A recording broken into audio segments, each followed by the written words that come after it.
Welcome everyone to episode 327 of Just Joshing. I am your host Joshua Pantellaresco. I write stuff in podcast too. Today, LD Crichton joins the podcast. And I gotta say something, this was a very rare thing. I did everything wrong in this interview. I mean everything. I set up this appointment and I missed it. I do everything you're not supposed to do. It was very, very rare faux pas on my part, and I still feel like I owe LD Crichton a huge apology for it, so I'm going to say that on the air here. But for all of that, she was gracious enough to give me a nice conversation anyway, and we have a pretty good one. LD Crichton is one of the more successful authors in the industry today. Definitely has made an impact with what she's done, and she was a great guest. Hopefully I get another opportunity to have her on the show. Beyond all that, so my column for First Comics is out this week. I talked about basically how I became a fan of SMBiko. I reviewed Krampus is My Boyfriend. You can go to firstcomics.com and read it now. It's a great little story basically about when I became a fan and why I admire her work so much. So if you want to check that out, you can do so. Alright, let's just get to that conversation, shall we? Think you have what it takes to survive? Then get your ass to Mars!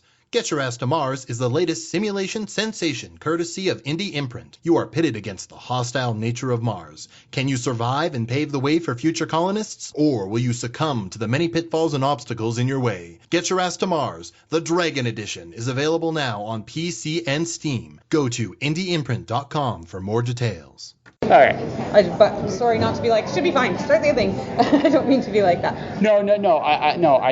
I get you. It's just one of those things. Look, for me personally, and quarters on, so I can condemn myself on my own podcast. I got no problem with that. I don't know if you listen to one where I spilled coffee in the middle of it. I am not a big fan. It's okay. You can say that. No, there's nothing. No, it's not for everybody. Like, I mean, we all have our own schedules and our routines. Right. I don't get to listen to a lot of podcasts. I make podcasts. I did when I was like working downtown and commuting to work, but I don't now. I work from home, so.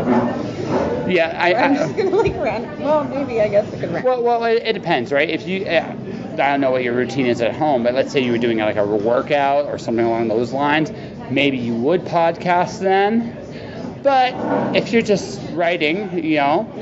Well, I need to like concentrate, right? So, actually, here's a really good question to start with, right? So when you write, do you listen to music? It depends on the day. Depends on the day? Like literally depends on the day. Usually, and sometimes I'll listen to like, that music that's supposed to like stimulate your brain. Yeah. Like alpha waves and beta waves and all that stuff. I always find ones for like concentration and focus, and I'll listen to those sometimes. But then other times, if I'm writing particularly angsty stuff, I listen to like angsty music, like Rise Against and like. Rise Against is cool. I like them a lot. Yeah. For me, so when I write, I listen to Lights, Diane Birch. Occasionally go into I dabble into the Hellstrom, Lindsey Sterling. Right, occasionally Mariana's Trench. Mariana's Trench is my number one favorite band. I've seen them 21 times. They are so fun. My daughter's 21, and her first concert she was 12, and we've literally never missed a show. Yeah, no, they are the epitome of a band that knows exactly who they are. Yeah. And they have fun with it. And their lyrics, just kill me. I love the story. I thought it was hilarious. I've got their new one. I haven't listened to it. Don't have to really get into it yet. Oh, it's pretty good. Yeah. It's a bit different, but it's good. Well, you need to be every artist, doesn't matter what they do. I mean, romance is an interesting thing in writing in the sense that it's almost like you're part of the machine until you get off of it. Yeah. But even a romance writer, usually you guys can write way. Your variety, your range is ridiculous. Right. Right. It's romance is very much I feel a little bit of a disrespected genre. Oh, it totally is, which is ridiculous because it's also the number one selling genre in the world. Yeah, no, it is. I mean, right. It's so it makes the book industry, or not makes the book industry, but it's a pillar of it for sure. It's a big pillar of it.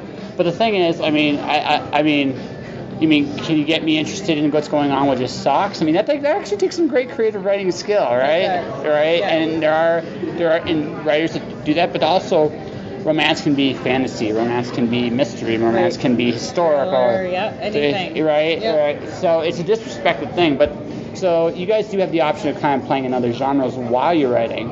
Yes. But every once in a while, you want to write, so you want to just write just a great old-fashioned noir or science fiction thriller or like something just because you need that difference. Variety is good actually as a creator. Right. I do other creative things. Like, I make things, you know. What do you make? Oh, I don't know. Like, there's a huge art piece in my kitchen that is made from pallets that I made. Like, pallets? Yeah. Really? Okay, here's a fun one. Well, it's not fun. I shouldn't even start it like that because it's horrible, but my mom passed away a long time ago. Okay. And my mom and I had a thing with pennies. And so now, since she passed away, I've collected all of her pennies in this giant vase. Like, I call them her pennies because I'll be stressed out and I'll see a penny. I'll be like, oh, it's my mom. So I collect all those pennies. And when my dad passed away, I was in his house. I was cleaning out his house and I saw a mirror. And I'm like, oh my God, I'm going to mount that mirror to a piece of wood that's a big circle. Then I'm going to put my mom's pennies around it, like make a frame, varnish it. So like just craft projects. It's all very sweet. Yeah. That's actually, I don't know why you said it was horrible. I mean, the circumstances. As I said, here's a nice story, and then I'm like, my mom died. It isn't actually. That's not a nice story that my mom died. No. It has a terrible beginning. Right. But it actually is a nice story. Yeah, no, it's cool, because now every time I look at the mirror, it's like a piece of my mom and a piece of my dad. Yeah. I have sentiments. I have sentiments too. Like, I don't make them because if I make stuff with my hands, people, including myself, laugh. Just hand coordination never was my thing, right? No writer has. Yeah, okay. Yeah, you probably have more than I do. My stick figures revolt. I literally wrote a story about stick figures revolting against their creator because they drew them bad. I'm just that self-deprecating. But it's one of those things where it's just, I have sentimental stuff like I have my dad's Bible. I have my mom's a shirt my mom got me once. She made. She works at a golf factory, and I also have my sister bought me a Green Lantern watch. I have it. I still have it. Unfortunately for me, when I was working at Purelator, I was 15 feet up, so the watch actually dislodged and fell. So the piece is fine. Like the main clock is perfect. The base is right. The strap though. But you could probably find a strap somewhere online. Yeah, I'll probably find a strap. I'm sorry. So I just got these eyelashes. My daughter's friend was learning to do eyelashes. So we got them done, and they're just dry. I just want them off. I don't like them. Yeah, no, not for you. No. They're sticking in my eye. I feel like there's stuff in my eyes. So if I keep going like this, it's okay. I actually thought you had a little bit of a glitter piece right there. I could. Glitter's the worst. It never goes away. I know. Well, and I have 2 teenage daughters. There's glitter everywhere in our house. This is my 3rd podcast where glitter has come up. Glitter's awesome. But yes. My conversation with Adam Dries, I had a conversation with a 16-year-old, actually now a 17-year-old pop star. Oh, cool. Yeah, so I asked her why she liked glitter. She's like, no one's asked me that. It's like one of those. Does she like glitter? Oh, yeah, she does. Oh, yeah. I don't know. No, I don't think anyone hates glitter. Well, except the people that get, have you heard of this? You can actually order for your enemies, a mail that comes, and it's a letter. And in the letter is all this loose glitter. So when you open it, you open it in your kitchen or whatever, and then there's glitter everywhere. And it says some profane, F you. It's something like that. It's send glitter to your enemies. It's a thing. Wow. I should try that, actually. Online, yeah. I'll send it to my day job when it's my last day. Send it. There's some people I'd like to send glitter to. Yeah. I don't know. Glitter seems kind of nice. I do It's a classy way to be like that. Yeah, it's a classy way of being screw you. Yeah. Right, it's a classy way. Back when I grew up, it was paint bombs or TP or TPing a house. Eggs is a classic one. Yeah. Although now I wouldn't do eggs. It's a waste of perfectly good eggs. I know. Yeah, it's worse, right? They don't. Yeah, eggs and they cost money. Right? It's not even the money part. Eggs are the true superfood. They legit are if there's anything that's a superfood out there, it's eggs. That's true. They're very versatile. You can use them in a lot of different ways. They're the foundation to a lot of stuff, and also just a great protein. So it's just one of those things where it's if there is a superfood, it really, really is one, it's probably eggs. That's fair. Yeah, so I don't waste eggs. TP, that's another story. It's just fun, right? Toilet paper's so overpriced, though. Now, yeah. Really? buying it to throw it away. Flush it down the toilet. And it's a big $30. See, I've been really poor. I understand this, the two biggest things we take for granted of North America, by and large, right, are hot water. Yes. Oh, I've traveled enough to know that. Yeah. Yes, 100%. Yeah. Yeah. Like in Cuba, it was like you're living large if you actually got a toilet seat in the bathroom. Yeah, You know? it's amazing how much those little things add up actually when you're away. Yeah. When I was living in Arizona, I came back, none of the hot wires things I had lasted long. Right. It's the one thing I admit I'm kind of wasteful on, but I just really like a hot shower, right? Me too. Yeah. Yeah. It's like I want to be like red when I come out. I don't need to quite go that long, but but it's so relaxing. My day job's still very physical right now, so it's just like my muscles relax. Everything's like, it's a luxury, and I know it's a luxury. Yeah. So I take full advantage of the fact that I have this luxury. Yeah. In April? Mm-hmm. No.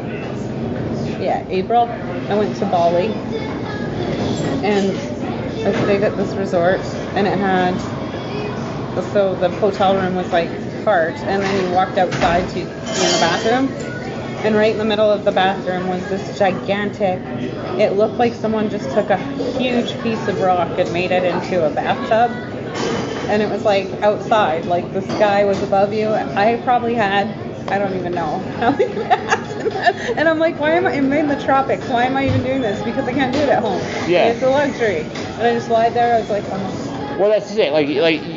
You appreciate what's rare when you travel, like what's actually really rare and valuable. Yeah. Because you realize what a lot of people have and have not. Oh God, yeah. Yeah.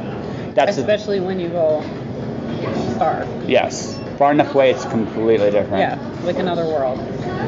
Yep. And then you're like, like how messed up are our values? Don't even get me started on that. Like. Well, hey, this is your conversation. I'm just here. Well, I mean, like you come back from those things and think, everyone I know is working to collect things, like material things. I have this house, this boat, this car, this, that. I don't want any of those things. Well, I want a truck, Right. like a mystery machine thing. It'll have a unicorn, a bright rainbow painting on, and probably some kind of ice cream cone, because I don't know anyone in the world that hates ice cream. Right.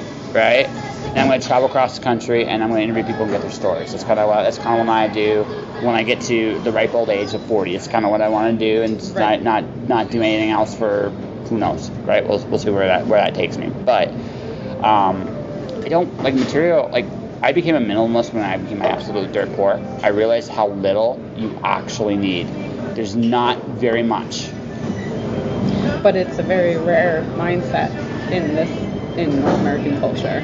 Yeah. To realize how little you need, because Yeah. it's all about excess and what you want and showing off your status. That's what people, like a large majority of people are like.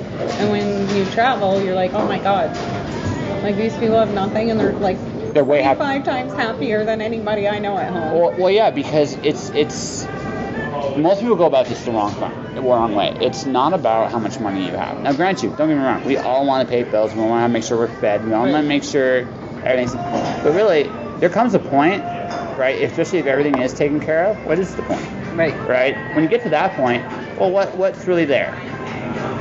Your dignity, your self-respect, and what you're passionate about. That's it. Right. That's it. Yeah. But so many people don't. I don't know. Well, no, we're not taught that. Like we're taught that, you need the big house, the big car, the 2.5 kids, the white picket fence, and the magical house, and all that to me. And I now think Rich Dad Poor Dad. Rich Dad has it right. Is the house you're living in an asset or a liability? Now, if there's two ways of looking at that. The asset is, okay, you have kids. Right. So for you, the house isn't really so much about how much money you put in or out of it at this moment in time. It's more about, okay, A home for your kids, make sure they're provided for, make sure you're taken care of, right? I can tell you my opinion about all of that. I think real estate is like, for the average person. If I'm like a real estate developer and I'm leaving my children millions, then disregard what I'm about to say. But like the average person that buys a house with the intention of growing old and leaving it to their children as their asset is completely wrong, because I've now lost 2 parents. I've had to deal with their houses, and it's such a pain in the ass. It is so much better an idea to just sell your house, take that money, put it in some kind of investment that your children can access a week after your death. That's the other use of a house. Like, a house is all about like assets and liabilities. Right. So if you don't have a family, then the purpose of a house is it has to serve your interest in some way or another. Right. So it has to in some way put wealth in your pocket, not necessarily money, but wealth in your pocket somehow, some way. Otherwise, it's a liability. Right. Or Right. the potential to put wealth in your pocket. Yeah. Yes. But yeah. No. Well, that's just it, right? One or the other, right? Right. So if it doesn't have those things, then you shouldn't have a house, which unfortunately is the majority. Right. Right? But man, most people think, well, I've got to be secure. I got to be this, that, and the other thing. You're not secure. If you're putting everything you've got into a house just to get by, you're not secure. Yeah. You're one bad month away from losing it all. Yeah. Money pit, for sure. Yeah. So They are. Yeah. Like, even, yeah. I don't know. No, that is the way it is, right? So it's about, like I said, you have kids. Different mindset. Okay, I gotta make sure they're provided for. I will put the money in the pit until they're at least gone. Right. Right. Yep. When they're gone, I look at this and see if I'm converting a bus and I'm out. Yes. When they're gone. Well, right, because that makes way more sense, right? It makes way more sense in the long run. Why would you want?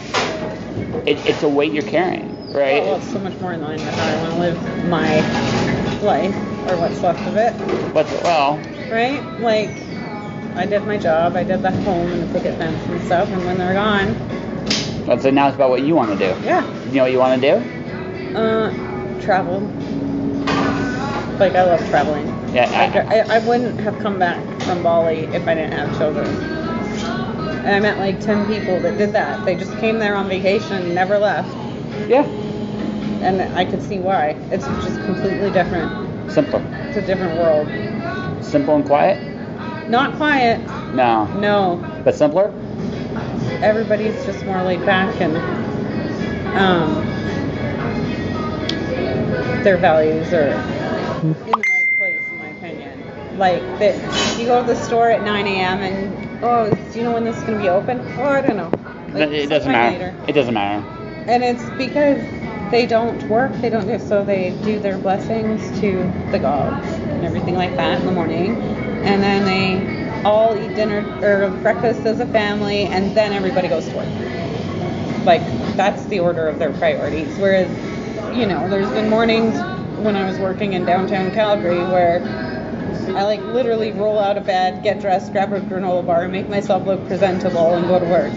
Like, don't even see my kids. And that's our life, right? Well, yeah. I tend to call my day job a sparkle muffin now. I don't. I'm in this weird headspace that I realize that I'm still single and relatively free. I don't need much. Yeah. So why worry about it? Right? Just go do my thing and be free, because everything I see is just that. Also, I remember one day I was going to work here and the C trains were malfunctioning. So the people that were going downtown were in a panic. So they almost overturned up. Like, it was almost like a zombie apocalypse to be late for work. Literally, I watched it.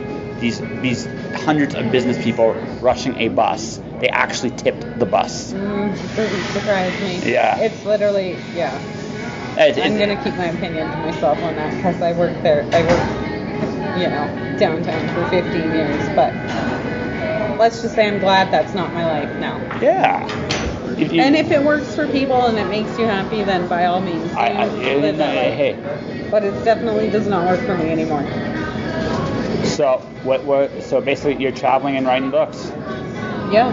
Well, no, I have an actual job. Yeah, I have an actual job. But it's writing, so that's fine too. Yeah. So what do you actually write? What's your official day job? What do you actually write? I am part of a team that takes books they license novels and we made into a choose your own adventure Nice. app. That's actually fun. Yeah, so fun. And I get to work from anywhere I want. Like, I miss Choose Your Own Adventure books. They all were I need is literally a laptop and some Wi-Fi to do my job. And So you just work at home? yep.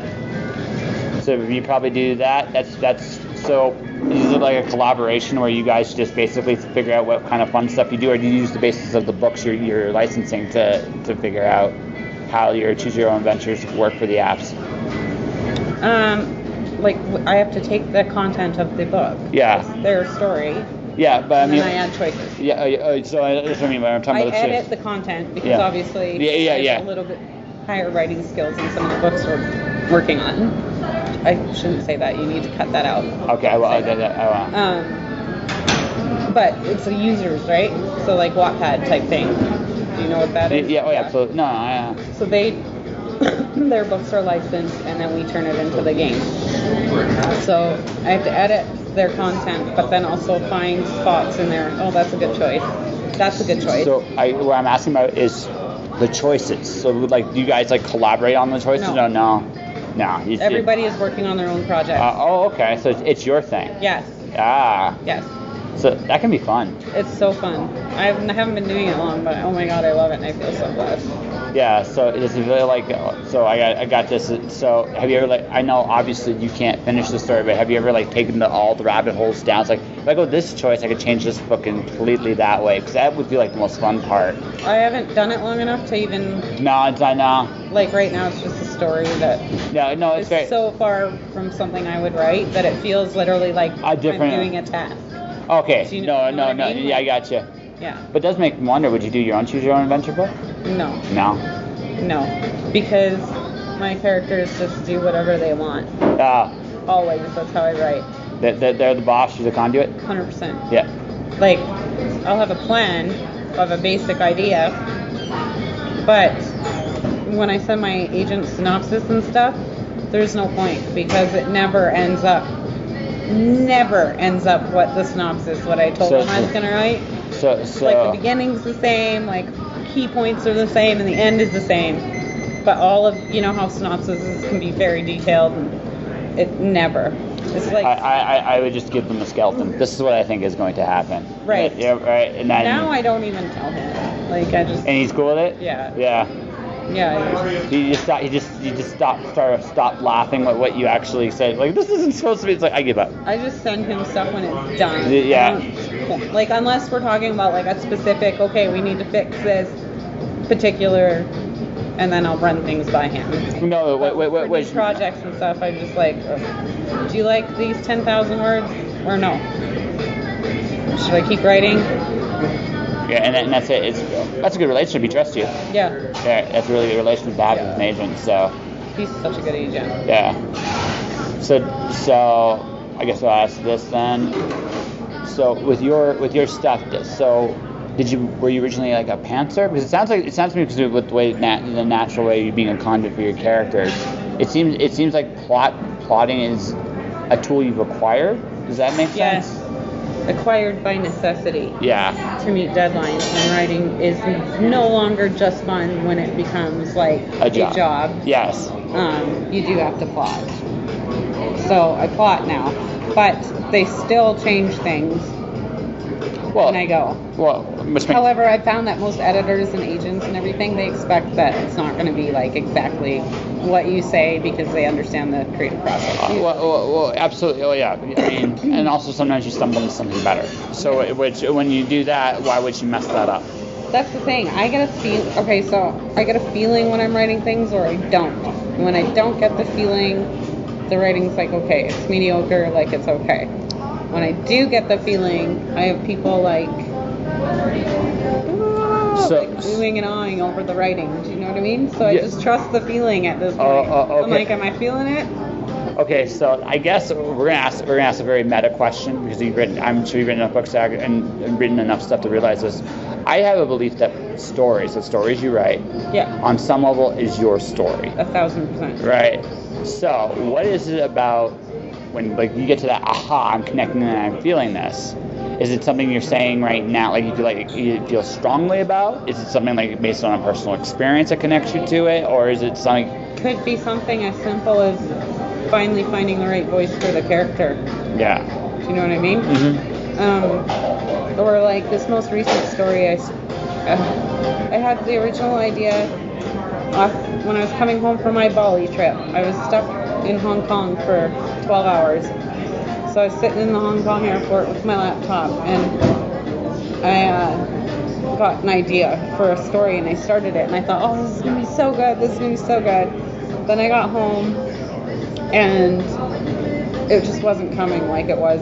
It did for like a couple days, and then it stopped. I'm like, okay, what's the deal? Couldn't write. Then I went to LA, and originally my original idea was like 2 points of view, because that's pretty much my standard for writing. But then a third point of view kind of just popped into my head, and I'm like, oh, this person also needs to be here. But then the more I think about it, the more I'm like, no, this whole story has now got to change because of the content. So I had 25,000 words that I've scrapped completely, and I have about 700 words now. But I have a plan. And is it better? I think so. Yes. I think for the story, because if I was reading the story, I would want to know more than I was originally going to say. No. And that's good, because so my story, my novel is really silly right now. It's about a very cowardly character that goes into the cloud. It's like it's Matrix meets Indiana Jones. The cloud becomes where archaeology. Goes into the cloud, gets a file that everybody from zombie monsters to unicorns and part rainbows wants. Okay. Salvation is a girl with a gun. See, it made you chuckle, right? Right. And that's the thing. This was me going, how much of a video game feel can I create with this, and how much can and still actually say something meaningful? Right. And so that was my goal. And the fact that I still laugh at some of my jokes either means I am very, very self-absorbed, which is probably true, but it also means if I'm feeling it, chances are the reader feels it. You know what? That's the thing, though. So my book deals a lot with a lot of heavy stuff. It's a heavy book, and the two main characters are pretty, for lack of a better word, they're very smart ass with their banter, and so sometimes you're like, is this even really appropriate? You know what I mean? She has OCD, and he comes up to her while she's standing by her locker and says, "Hi, Mad Hatter," or something like that. They're always poking fun at each other. Yeah, but that's the nature of that. Some friendships are that is the nature of their friendships. Right, but it's using humor in a heavy topic to deliver a heavy topic, which I think is important sometimes, because heavy stuff is heavy, and you don't want just people to read your work and just be depressed. Well, it's also just the fact that, okay, dark things don't always have to be taken in dark ways. Right? Look, I truly believe this. Laughter is rebellion. Right. Laughter is rebellion. If you can look at a problem in the face and you can find a reason to laugh at it, you own the problem. It doesn't own you. Now, you might not be able to solve that problem necessarily, but it doesn't matter anymore. You're in a place where the problem doesn't dictate your life. Right? And that is a very powerful tool, because it frees people to keep on living. Mm-hmm. Well, it's like having, I don't know, I think that's a whole other conversation about emotional intelligence. No, but having the emotional intelligence to remove yourself from your problem and be like, Well, but that's important. But I mean, even look at Dr. Seuss. He dealt with some heavy stuff in some of it, right? And yet he approached it from the face of laughter. Right. And the reason, and in a way that a child could understand. That's actually a really incredible gift if you think about that. Yeah. Oh, for sure. Right. Yeah. So. Yeah. Well, I mean, any books that teach books are kids. Well, period. Yeah. It doesn't really matter. Yeah, absolutely. Usually, I mean, but even bad books, I'm not going to name names, but there's been some very on-trend books that lots of people read, and you pick it up and you're like, okay. Someone help me understand. But still, it's a gift, because I know so many people that didn't read as adults. They didn't read, and that particular book got them just devouring books. Well, that's just it, right? It's sometimes, not every book's for you. Right. And I think I know the book you're talking. There's a particular book you're talking about. I was laughing. That's. I was literally I was looking at it, trying to find this is. Yeah. With not there's no one edited this. No one edited it. Yeah. Like, just going like, self-publishing can be self-publishing is a very interesting animal where it's either very high quality or it's very low quality, and there's not much in the middle. It's true. Right. It's true. The high quality stuff is fantastic. Yes. Goes head to head with anything in the traditional publishing industry. Oh my God, yes. Sometimes it's actually better. I have so many indie books on my Kindle. Yeah, I know. It's ridiculous. Absolutely. Because they're like just so easy to buy now with one click, and they're good and they're entertaining. And that's my point. Like there is a market for it. Number one. Number two, right? It's great. It's good for writers everywhere because there's variety.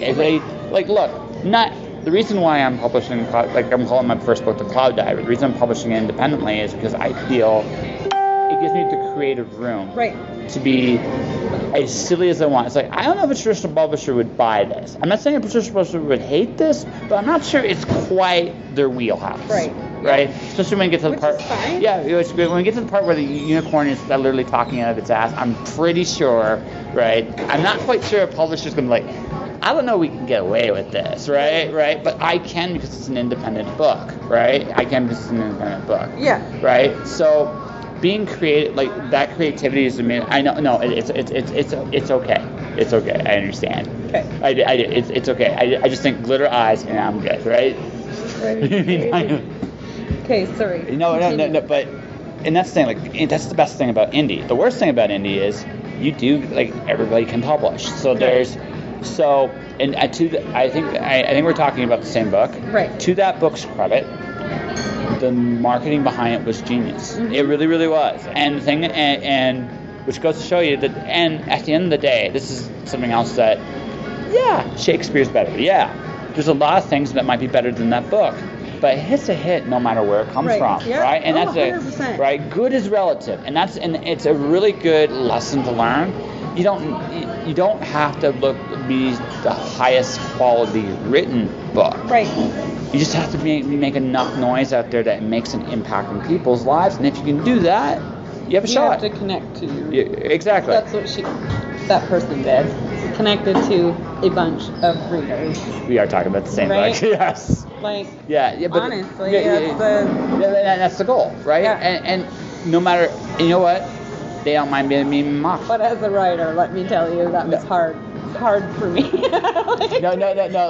Let's be honest. Again, when I'm reading something and I'm laughing that hard, I should not. When I shouldn't be laughing. I know. This is a comedy. No, it's. And it's close the book, and again, the whole time, I was like, did someone edit this? Like, honestly, It hurt. They actually hurt. It hurt a little bit, right? I've dealt with professional editors, right? Oh, yeah. Traditional publishing houses, and I don't know, my editor would have just, like, the whole thing would have been I have an editor. She's great. She'd have beaten me. Oh. But yeah, she. I would have had like a black eye. It's like, what happened? I fell down the stairs. Lucked out with my editor so much. Like, I've never adored a human being like on first meeting that person as her. That's great. Yeah. I mean, look, what you hope for in this is you're with the right people at the right place at the right time. That's it. Yeah. If you can have that, you're doing everything you can to make it happen. No matter, you can live however the chips fall. Right. Because you've done everything you're supposed to do. Right. Yeah. Right. So. Well, I mean, you always want more. Not necessarily true. Like, you gotta be wanting to prove yourself, and like, you can't just sit there and hope to be at the right place. No. You gotta be proactive. No. I just said this is my motivation for the day. Work your ass off. Right. But then advertise. Right. Then advertise. Yes. Right. That you have. Look, I'm assuming that you're doing the fundamentals of day in and day out. You're doing something. Right. Mm-hmm. That's what I assume. If you're not, no, there are no magic pills, ladies and gentlemen. There are no magic pills. No. But I do subscribe to the paradox of success, which is this: you can do absolutely everything correctly. You can do all the right things, all the things that you know that succeed. But your result will vary from someone else. Not because necessarily. You cannot guarantee success. flip side, if you can do all the things, steps to success, if you don't do any of the steps to success, you can't succeed at all. There's a paradox there. So with everybody, results may vary. Sometimes you get J.K. Rowling, right, who just blows up, right place. Like, again, she was at the right place at the right time. The books were good. She did the work, the due diligence, all that stuff, and it just hit the right audience at the right time. Yep. Then there are some books that don't hit the right audience when they come out, right? Also correct. Right. It's a roll of the dice every time. It's true. Right. You see books that have so much hype behind them, bomb, and then you ultimately, like, a book comes out that you're like, I didn't even care about this book, and all of a sudden everybody is like reading it. And that's because that's just how it works. Sometimes you can't control success. That's what I mean by that. Right. The dice roll. Like, once it's out there, it's out there. All you can do is ensure that you, on your end, you did everything you knew how to do. Right. You have the right people helping you do everything they know how to do. Right. And hopefully, you find an audience that's willing to listen to you at that moment in time. You also kind of got to believe in yourself. Yes. I feel like a lot of writers are like, why am I not successful? And then they're filled with, and let's be real, writing is self-loathing. It really is. We all suffer with it. Yeah. But like some, all the time. Yes. And I feel like you need to just give a little bit of faith in yourself. We need an ego. Like, we need an ego. Like, and I'm not saying like I'm a better than you kind of, like, not that kind of ego, but we need an ego that, like, self-awareness. Yeah, your self-awareness. But it's that ego that drives us. Right. It's not like having. It's passion that drives. Well, passion's what gets you going, but that desire to make a sale, the audacity to go for it, does take a little bit of ego, and not in a bad way. I guess. Right. I'm not. Again, there's a fine line between I believe my work is great and I believe I'm better than you. There's two different sides to the ego. You're very right. Right. Yeah. The first side, every writer needs. Mm-hmm. The second side, avoid at all costs. Oh God, yeah. No one wants that. Yeah. But even if you're successful enough where you are that way, the moment the success disappears, that will still remain, and that will be your undoing. I've seen it with many a creative who've gotten really successful. You have an ego, a big giant ego. The ego is still there long after you've come and gone, and no one likes you. I'm so happy to know that I will never be that person, but yeah. That's just because I know myself very well. But I know you do have guts, and you do have the ability to go out there and say, here I am, and that should be commended for. So congratulations on all your success. Thank you. Yeah. I just feel like I set goals and I crush them. That's any path in life. You set goals and you do everything you can to crush them. And it's okay to fail too sometimes. I think it's imperative to fail. Yeah. Well, otherwise, how are you going to grow, learn anything? But it's also good not to fear success, because it will change you, but not necessarily in a bad way. You'll have the expectations now that you can possibly do it again. Right. Does that make sense? Yeah, totally. The belief in yourself, but it also comes with doubt that you don't realize. Like, sure. So I have a book. It came out with a big publisher. It's in all the chapters. That's exciting. Blah blah blah. And people like it. People really seem to like it. So now I'm sitting here and I'm like, how am I ever going to write anything that hits home with people in that same way? Because, I mean, I lucked out in a lot of ways with that book, I guess. I don't want to say luck. I did. I worked my ass off. It took me over a year to write it. But again, you hit right place, right time, and right audience. The audience was receptive to you. Right. And the audience will be receptive to you with your next book. Right? So, and that's the pressure. But I'm saying, so it comes with yes. You're like, yes, I just crushed my goal, and then you're like, oh my God, what's the next one, right? But but that's a good problem to have. It's a problem everybody has. I think the challenge is, I saw something once I thought made total sense to me. Don't seek happiness, seek joy. Happiness is expectations. Right. Happiness, while it's natural they're going to go up a little bit because of your success, and congratulations again, by the way, for that, right? It's the joy. It's always maintain the joy in your creating your work. Yeah. That will sustain you, because, like, I wish you nothing but a long career, but I mean, the reality is in publishing, there is a shelf life of a lot of authors. So while you're here, while you're in this position, make as much noise as you can, go as far as you can go, But one day, you won't. I mean, someone else will come along and it'll be their turn, right? Or maybe you'll have to. Or, I disagree. Yeah. Okay. Fair enough. Fair enough. There's a lot of people in for the long haul. Oh, absolutely. Do you know what I mean? Oh yeah. I'm not saying like, but the thing is, I am so content with where I'm at. Whatever happens, gonna happen. Do I want to move to like, Bali and write nothing but books and work for no one else? Like literally just wake up and work when I decide I want to work and write my own stuff. Yes, I do want that one day. But am I perfectly happy writing as my day job for one thing and then taking a breather and then writing my own work in the evening? Yes, I am. And if that happens to lead me to more success, then great. So you've made peace with yourself any way this goes. Yeah. That's a good spot to be in. I know. I think that's a good way to end the interview. What do you think? Sure. Why don't you plug your book and then where people can find you online? Oh, okay. My book is called All Our Broken Pieces, which you can find like literally anywhere. Yeah. It's LD Crichton though, not Leah Crichton. Yeah. Online, I'm LD Crichton, which maybe I don't even know how podcast works. LDCRIHTON. However you want. Yeah. So. Do you have a link? Oh, yeah. Link? I'll do that in just a second.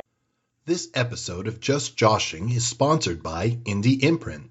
Indie Imprint supports creators by creators. Whether you are writing a book or creating a video game, Indie Imprint works with its clients to produce, edit, and present their projects to the world.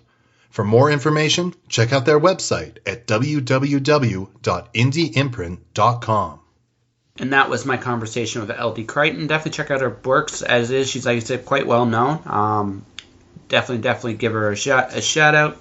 And once again, I'm really sorry, LD, for my conduct.